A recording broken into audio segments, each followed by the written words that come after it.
बांग्लादेश में उस्मान हादी की हत्या के बाद जारी हुई हिंसा ने बहुत भयानक रूप ले लिया।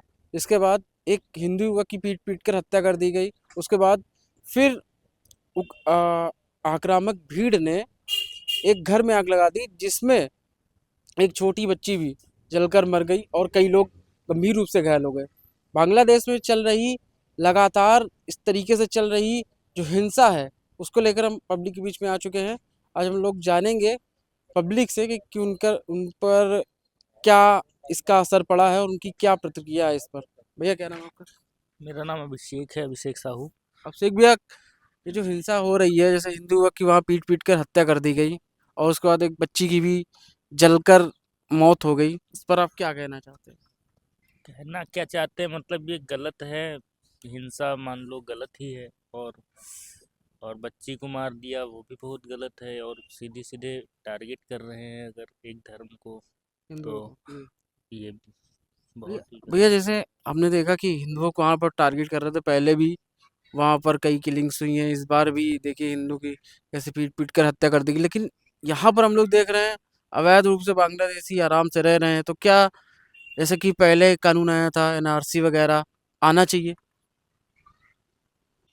ये यानी ना। कि अवैध जो यहाँ रह रहे हैं बांग्लादेशी उनको यहाँ मतलब से। एक कानून बनना चाहिए तरीके से कि इन सबके इस हिसाब से बनना चाहिए कि मनमानी ना हो, कि कोई कोई एक नियम होना चाहिए, कोई एक तरीके से सारा कुछ होना चाहिए। ये नहीं कि कोई जब आया रह रहा है और जो पा रहा है, मतलब बाहर से बाहरी एक्टिविटी कुछ भी कर रहे हैं, तो हर चीज अंडर प्रोसेस होना, लॉ के मतलब कि लॉ के अंडर होना चाहिए इस बात हिसाब से। चलिए बात करने के लिए सिंह है। मैं अजगर नौ का रहने वाला हूँ। सिम भैया, जैसा कि अभी हम लोगों ने देखा बांग्लादेश में हिंसा कई महीनों से चल रही है और अभी एक हिंदू युवक की पीट पीट कर हत्या हो गई। फिर उसके बाद आक्रामक भीड़ ने, हिंसक भीड़ ने एक घर में आग लगा दी, जिसमें एक बच्ची भी थी, उसकी भी मृत्यु हो गई और कई लोग घायल हो गए।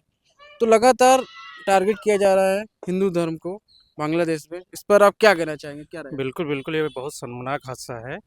और ये हमारे यहाँ कई साल से या काफ़ी टाइम से हमारा होता हुआ आ रहा है हिंदू मुस्लिम में। मतलब कि एक यूनिटी बना लिया है मुसलमानों ने हिंदू के प्रति, कि भेदभाव रखना या किसी मजहब को टारगेट करना जी एक ज़्यादातर हिंदू के साथ होता जी रहता है। जी और ये हिंसा काफ़ी शर्मनाक तो है ही है।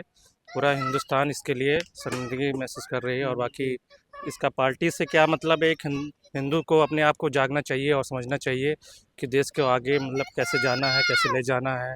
और ये भैया, तो भैया जैसे हम लोग देखते हैं कि यहाँ पर बांग्लादेशी आराम से रह रहे हैं, अवैध रूप से आते हैं और वो रह रहे हैं, लगातार खुलासा होता है।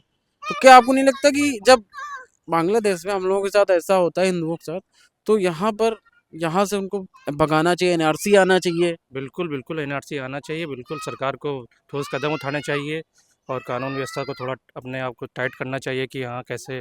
और ये सरकार का थोड़ा है प्रोसेस, थोड़ा ढीलापन है, उसको थोड़ा अपना सुधार लाए। और जितना है बाहरी के हैं, रोहिंग्या वगैरह हैं या बांग्लादेशी या किसी भी जी हैं, जी उनको अब निश्चित तौर से बाहर करें बाहर और करना चाहिए। सुनिश्चित करके कि कौन कैसे आया है कैसे नहीं आया है। जो है वो वहाँ रहे, जो नहीं है वो अपना जा सकता कुल है। मगर अवैध रूप से जो है रह बिल्कुल रहे हैं उनको बिल्कुल भगाना बिल्कुल चाहिए, कोई बिल्कुल भी हो। भगाना, बिल्कुल भगाना चाहिए। चलिए बातचीत करने के लिए